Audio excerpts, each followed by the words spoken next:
Hello नमस्कार साथियों, स्वागत है आप सभी का। मित्रों, तुम्हारी मेहनत वो दीपक है जो अंधकार से टकराकर ही रोशनी फैलाता है। तुम्हारी मेहनत वो दीपक है जो अंधकार से टकराकर ही रोशनी फैलाता है। और यदि आप दृढ़ संकल्प और पूर्णता के साथ काम करेंगे तो सफलता जरूर मिलेगी। ठीक है।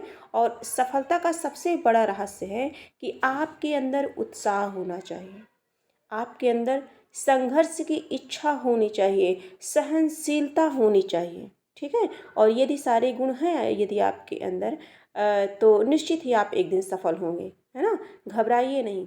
तो आज जो है मैं कुछ मॉडल पेपर प्रैक्टिस सेट 2 लेकर के उपस्थित हूँ आप सभी के समक्ष। और इसके पहले हम लोगों ने प्रैक्टिस सेट 1 लगा लिया है जो है। और ये संपूर्ण पाठ्यक्रम से इसमें प्रश्नों को सम्मिलित किया गया है। जो भी प्रश्न इसमें हैं वो जो है इम्पॉर्टेंट हैं परीक्षा की दृष्टि से। और ये क्लास मैं आप सभी को बताना चाहूँगी कि UP, TGT, PGT, LT grade, Bihar शिक्षक भर्ती, कहने का मतलब हिंदी साहित्य एंड व्याकरण जिस भी परीक्षा में आती है वह सभी परीक्षा के लिए ये इम्पॉर्टेंट क्लास है ये। तो आइए हम सभी देखते हैं महत्वपूर्ण प्रश्न में। सबसे पहला प्रश्न हमारा है, राहुल सांकृत्यायन हिंदी का पहला कवि किसे मानते हैं? ऑप्शन ए है लुइपा, बी है सरहपाद, सी है शालिभद्र और डी है चंद्रबरदाई। चारों ऑप्शन में से हम सभी को करेक्ट आंसर चूज करना है। तो इसमें जो करेक्ट आंसर होगा वो होगा हमारा सरहपाद। शायद आप सभी भी गेस कर लिए होंगे, है ना। तो पहला ऑप्शन है हमारा, बी ऑप्शन है हमारा सरहपाद, यानी कि राहुल सांकृत्यायन ने हिंदी का पहला कवि जो है सरहपाद को माना है।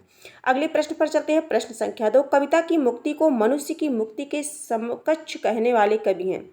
कविता की मुक्ति को मनुष्य की मुक्ति के समकक्ष कहने वाले कवि हैं। अज्ञेय, मुक्तिबोध, जयशंकर प्रसाद, निराला।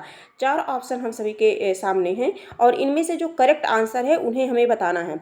तो इसका जो करेक्ट आंसर होगा वो होगा निराला। करेक्ट आंसर हो जाएगा हमारा डी। आगे बढ़ते हैं, प्रश्न संख्या 3 देखते हैं। निराला द्वारा संपादित पत्रिका इनमें से कौन सी थी? निराला द्वारा संपादित पत्रिका इनमें से कौन सी थी? मतवाला, चांद, प्रभा, जागरण। 4 पत्रिका हैं हमारे सामने और इसमें हमें बताना है कि निराला द्वारा कौन थी। तो मतवाला निराला द्वारा थी, जाहिर सी बात है सभी परिचित होंगे। करेक्ट आंसर हमारा ए हो जाएगा, मतवाला। करेक्ट आंसर हमारा ए होगा। अगले प्रश्न पर चलते हैं। प्रश्न संख्या 4 देखते हैं। उत्तर प्रदेश सरकार ने सन 1947 ईस्वी में जो लिपि सुधार समिति गठित की उसके अध्यक्ष कौन थे? पुनः मैं प्रश्न को पढ़ना चाहूंगी। उत्तर प्रदेश सरकार ने सन 1947 में जो लिपि सुधार समिति गठित की उसके अध्यक्ष कौन थे?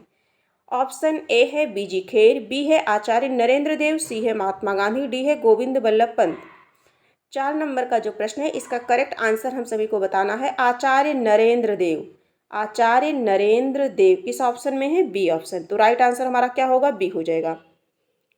अगले प्रश्न पर चलते हैं। कचहरियों में नागरी लिपि का प्रयोग कब से प्रारंभ हुआ? कचहरियों में नागरी लिपि का प्रयोग कब से प्रारंभ हुआ? 1850 ईस्वी, 1900 ईस्वी, 1920 ईस्वी, 1950। इनमें से हमें बताना है। तो इसका जो करेक्ट आंसर होगा वो हो जाएगा 1900 ईस्वी। करेक्ट आंसर बी हो जाएगा। प्रश्न संख्या 6 देखते हैं। तपसी शाखा का पल्लवन किसने किया? तपसी शाखा का पल्लवन, प्रश्न संख्या 6। तपसी शाखा का पल्लवन किसने किया? तो इसे किया कीलदास ने। कीलदास, यानी कि करेक्ट आंसर हमारा ए हो जाएगा। तपसी शाखा कीलदास। तपसी शाखा का पल्लवन किसने किया? कीलदास का। जगत विनोद के रचयिता कवि कौन से हैं? जगत विनोद के रचयिता कवि कौन है? जसवंत सिंह है, पद्माकर, ग्वाल सिंह, देवकवि। 7 नंबर का प्रश्न है, इसका करेक्ट आंसर हो जाएगा पद्माकर। जगत विनोद के रचयिता कौन है? पद्माकर। करेक्ट आंसर बी हो जाएगा। 8 नंबर के प्रश्न को देखते हैं। सुमेलित करना है। निम्न सूचियों को सुमेलित कीजिए। सूची ए और बी। चिंतामणि, चिंतामणि की रचना क्या है? कविकुल, कल्पतरु, है ना। 4 आ गया। और देव, देव की है शब्द रसायन। देव की क्या है? शब्द रसायन है। यानी कि इस प्रकार से हम देखें तो ये शायद कूट का है। हाँ, थोड़ा सा कर लेते हैं, छोटा कर लेते हैं क्योंकि जिससे हमको पता चल जाए। तो सबसे पहले हम देखेंगे इसमें चिंतामणि कविकुल कल्पतरु यानी कि 1 का 4। तो 1 का 4 इसी में है, देखिए, और किसी में नहीं है। 1 का 4 किसी में नहीं है तो सब गलत हो जाएगा, ये हमारा सही हो जाएगा, लेकिन फिर भी पूरा मिला लेते हैं। देव का हो जाएगा शब्द रसायन यानी कि बी का ए हो जाएगा। कुलपति मिश्र रस रहस्य हो जाएगा, रस रहस्य कुलपति मिश्र यानी कि सी का जो है 2 हो जाएगा, करेक्ट है। और फिर एक ही रचना बची भिखारी दास, तो भिखारी दास का जो है काव्य निर्णय हो गया, है ना। काव्य निर्णय भिखारी दास की है, तो इस प्रकार से हमारा करेक्ट आंसर ए हो जाएगा। आगे हम बढ़ते हैं, प्रश्न संख्या जो है 9 देखते हैं। इनमें से कौन सी रचना केशव की नहीं है? रसिक प्रिया, विज्ञान गीता, रतन बावनी, पद्माभरण।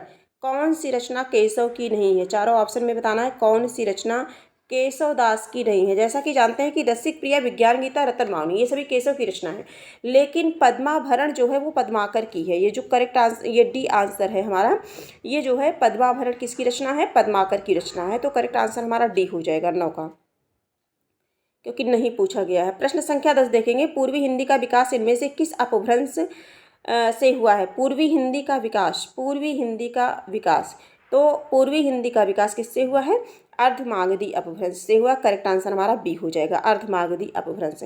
संदेश रासक के रचयिता का नाम क्या है? 11 नंबर का प्रश्न है।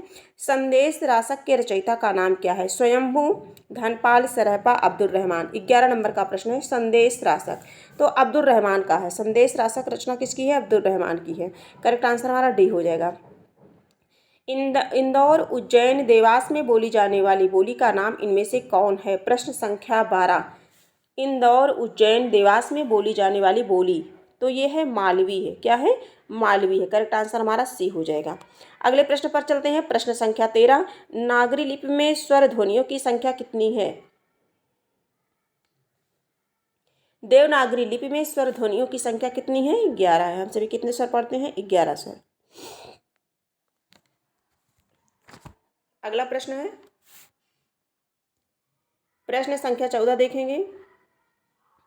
दक्षिण भारत हिंदी प्रचार सभा के संस्थापक कौन थे? दक्षिण भारत की बात हो रही है। के कामराज, महात्मा गांधी, सी राजगोपालाचारी, पुरुषोत्तम दास टंडन। 14 नंबर का प्रश्न है ये, तो इसमें करेक्ट आंसर हो जाएगा जो है दक्षिण भारत हिंदी प्रचार सभा के संस्थापक कौन? महात्मा गांधी। करेक्ट आंसर हमारा बी हो जाएगा।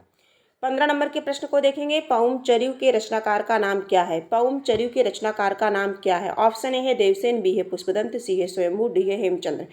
प्रश्न संख्या 15 का करेक्ट आंसर चूज करना है। 15 नंबर का जो प्रश्न है इसका करेक्ट आंसर होगा पउमचर्यू जो है स्वयंभू की रचना है। किसकी है? स्वयंभू की रचना है। आगे बढ़ते हैं, प्रश्न संख्या 16 देखते हैं। शुद्धाद्वैतवाद के प्रवर्तक आचार्य कौन है? शुद्धाद्वैतवाद के प्रवर्तक आचार्य रामानुजाचार्य, वल्लभाचार्य, निम्बार्काचार्य, स्वामी हरिदास। यहाँ से एक प्रश्न हमेशा परीक्षा में बनता है, शुद्धाद्वैतवाद के प्रवर्तक कौन है? वल्लभाचार्य है। करेक्ट आंसर हमारा बी हो जाएगा, वल्लभाचार्य यानी कि बी वाला राइट आंसर है। 17 नंबर का प्रश्न है, हिंदी साहित्य का इतिहास दर्शन नामक ग्रंथ के लेखक इनमें से कौन है? हिंदी साहित्य का इतिहास दर्शन नामक ग्रंथ के लेखक इनमें से कौन है? चारों ऑप्शन में से बताना है। तो दर्शन जहां आ जाएगा वहां डॉक्टर नलिन विलोचन शर्मा, डॉक्टर नलिन विलोचन शर्मा। दर्शन डॉक्टर नलिन विलोचन शर्मा। आगे देखेंगे, हमारा अगला प्रश्न है प्रश्न संख्या 18 देखेंगे। विशाल भारत के संपादक इनमें से कौन थे? विशाल भारत के संपादक इनमें से कौन थे? महावीर प्रसाद द्विवेदी, पंडित बनारसी दास चतुर्वेदी, सूर्यकांत त्रिपाठी निराला, बालकृष्ण शर्मा नवीन। 18 नंबर का प्रश्न है हमारा, तो इसका हो जाएगा पंडित बनारसी दास चतुर्वेदी, पंडित बनारसी दास चतुर्वेदी। करेक्ट आंसर हमारा क्या हो जाएगा? विशाल भारत पंडित बनारसी दास चतुर्वेदी इसके संपादक है। करेक्ट आंसर हमारा बी हो जाएगा। हम आगे बढ़ते हैं, 19 नंबर का प्रश्न है, आनंद संवत। आनंद संवत की कल्पना किसने की थी? नरोत्तम स्वामी, आचार्य रामचंद्र शुक्ल, पंडित मोहनलाल विश्वनाथ पांड्या, डॉक्टर दशरथ ओझा। 19 नंबर का प्रश्न है, इसका करेक्ट आंसर हो जाएगा पंडित मोहनलाल विष्णुलाल पांड्या, यानी कि करेक्ट आंसर हमारा सी होगा, पंडित मोहनलाल विष्णुलाल पांड्या। अगला देखते हैं, 20 नंबर के प्रश्न पर चलते हैं। अधम व्यंजना रस बिरस उल्टी कहत नवीन, यह पंक्ति किसकी है? ये पंक्ति बहुत बार सब लोग पढ़े होंगे, है ना।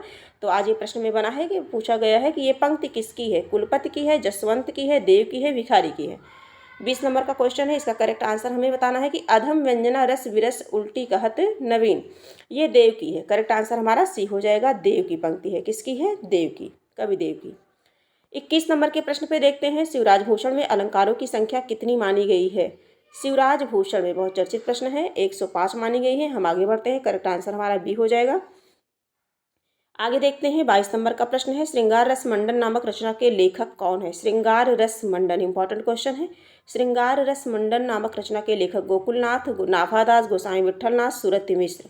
इसका करेक्ट आंसर हो जाएगा श्रृंगार रस मंडन यानी कि गोसाई विट्ठलनाथ। करेक्ट आंसर हमारा सी हो जाएगा। आगे बढ़ते हैं, प्रश्न संख्या 23 है, सम्राट अकबर के दरबारी कवि गंग द्वारा रचित पुस्तक कौन सी है ना? कवि गंग, सम्राट अकबर के दरबारी कवि कौन थे? कवि गंग। इनके द्वारा रचित पुस्तक कौन सी है? तो सभी को पता है कि चंद छंद वर्णन की महिमा। करेक्ट आंसर हमारा क्या हो जाएगा? सी हो जाएगा। अगले प्रश्न पर चलते हैं, प्रश्न संख्या 24, इनमें से कौन सा नाटक भारतेंदु जी का नहीं है? अब देखिए, भारत दुर्दशा, इनके 17 अनुदित और मौलिक नाटक मिला के हैं। भारत दुर्दशा, नील देवी, प्रेम जोगनी। अब देखिए, रणधीर प्रेम मोहिनी, रणधीर प्रेम मोहिनी भारतेंदु का नाटक नहीं है। आगे हम सभी देखेंगे, करेक्ट आंसर हमारा डी होगा। अगले प्रश्न पर चलते हैं, प्रश्न संख्या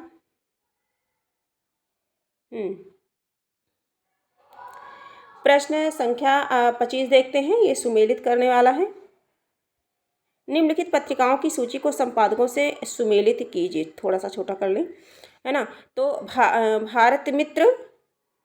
भारत मित्र हमें बताना है किसकी है? भारत मित्र जो है रुद्र दत्त की है। भारत मित्र रुद्र दत्त की है, यानी कि भारत मित्र रुद्र दत्त की है। सबसे पहले ए है, ए का 2 है, तो करेक्ट आंसर हमारा बी हो जाएगा। लेकिन हम और सब मिला लेते हैं, किसी में ए का 2 नहीं है।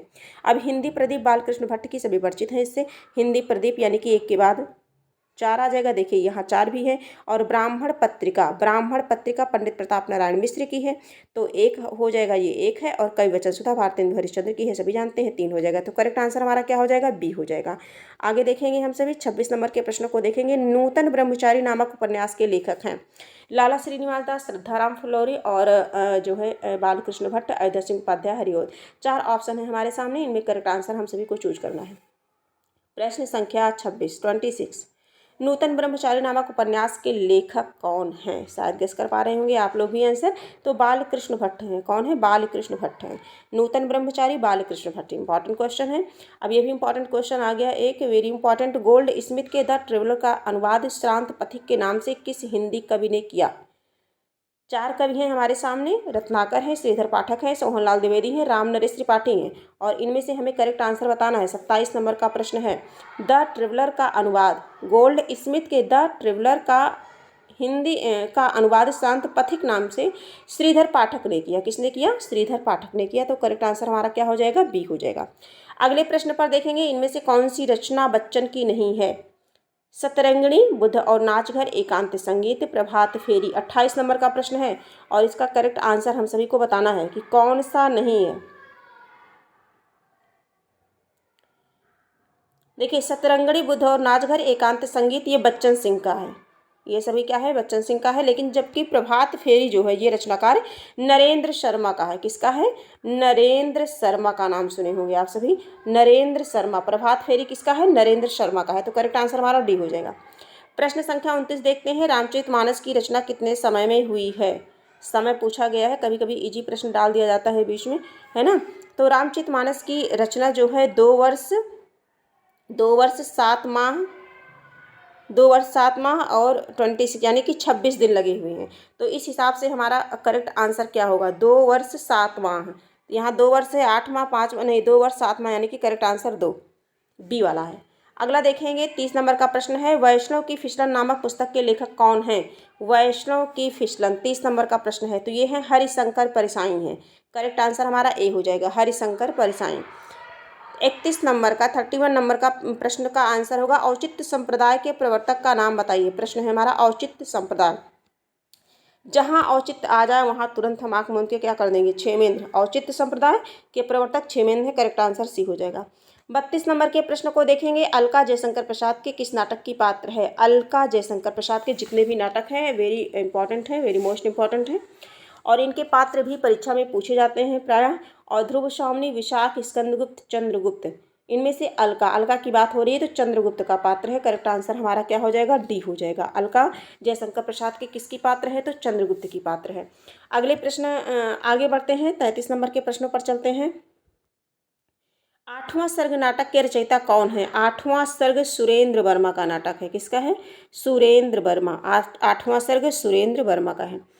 परीक्षा गुरु का प्रकाशन वर्ष कौन सा है। परीक्षा गुरु का प्रकाशन वर्ष चारों ऑप्शन में से बताना है। तो 1882 ईस्वी में, 1882 में परीक्षा गुरु। आगे देखेंगे, अनुमितवाद के प्रवर्तक आचार्य कौन है। अनुमितवाद 35 नंबर का प्रश्न है। अनुमितवाद के प्रवर्तक है आचार्य शंकुक हैं। कौन है, आचार्य शंकुक। करेक्ट आंसर हमारा क्या होगा, डी होगा। अनुमितवाद आचार्य शंकुक। अजनबीपन की अवधारणा का संबंध किससे है। अजनबीपन की अवधारणा का संबंध किससे है। आधुनिकता, अस्तित्ववाद, यथार्थवाद, उत्तर आधुनिकता। 36 नंबर का प्रश्न है। तो ये अस्तित्ववाद से है। किससे संबंध है, अस्तित्ववाद से। करेक्ट आंसर बी हो जाएगा। अजनबीपन अस्तित्ववाद से संबंधित है। 37 नंबर का प्रश्न है, आलवार भक्तों की संख्या कितनी मानी गई है। आलवार भक्तों की संख्या कितनी मानी गई है, इंपॉर्टेंट क्वेश्चन ये भी है। आलवार भक्तों की संख्या कितनी मानी गई है, तो 12 मानी गई है। कितनी मानी गई है, 12 मानी गई है। तो इस प्रकार से करेक्ट आंसर हमारा क्या हो जाएगा, सी हो जाएगा। करेक्ट आंसर हमारा क्या होगा, सी होगा। अगला देखते हैं, महात्मा बुद्ध के बाद भारत में सबसे बड़ा लोकनायक तुलसीदास थे। यह कथन किसका है। यह कथन किसका है। जॉर्ज ग्रियर्सन, आचार्य हजारी प्रसाद द्विवेदी, आचार्य रामचंद्र शुक्ल, डॉक्टर रामविलास शर्मा। 38 नंबर का प्रश्न है, आचार्य हजारी प्रसाद द्विवेदी का है। किसका है, आचार्य हजारी प्रसाद द्विवेदी। किस ऑप्शन में है, तो बी ऑप्शन में है। महात्मा बुद्ध के बाद भारत में सबसे बड़े लोकनायक तुलसी थे। यह कथन आचार्य हजारी प्रसाद द्विवेदी का है। अगला प्रश्न देखते हैं, 39 नंबर का प्रश्न है, निम्नलिखित में से कौन सा जोड़ा सही नहीं है। शिशुवेद, मैंने सिल पहुंचाई, जीप पर सवार झिल्लियां, आत्मने पद। सारी रचनाएं इंपॉर्टेंट हैं। तो जीप पर सवार झिल्लियां, जीप पर सवार झिल्लियां यही नहीं है। बाकी देखिए सभी ये शिशुवेद कुबेरनाथ राय का, मैंने सिल पहुंचाई विद्यानिवास मिश्र का है, और आत्मने पद अज्ञे का, मैंने जीप पर सवार झिल्लियां, ये हरिशंकर परसाई का नहीं बल्कि ये शरद जोशी का है। ठीक है, तो करेक्ट आंसर हमारा सी हो जाएगा। अगला देखेंगे, मुझे चांद चाहिए किस विधा की रचना है। मुझे चांद चाहिए निबंध, नाटक, उपन्यास और काव्य। मुझे चांद चाहिए ये उपन्यास विधा की रचना है। क्या है, उपन्यास है। करेक्ट आंसर सी होगा। आगे देखेंगे, रस सिद्धांत के लेखक का नाम बताइए। 41 नंबर का प्रश्न है, रस सिद्धांत के लेखक हैं डॉक्टर नगेंद्र हैं। डॉक्टर नगेंद्र। करेक्ट आंसर हमारा ए हो जाएगा। रस सिद्धांत के लेखक डॉक्टर, रस सिद्धांत के लेखक डॉक्टर नगेंद्र।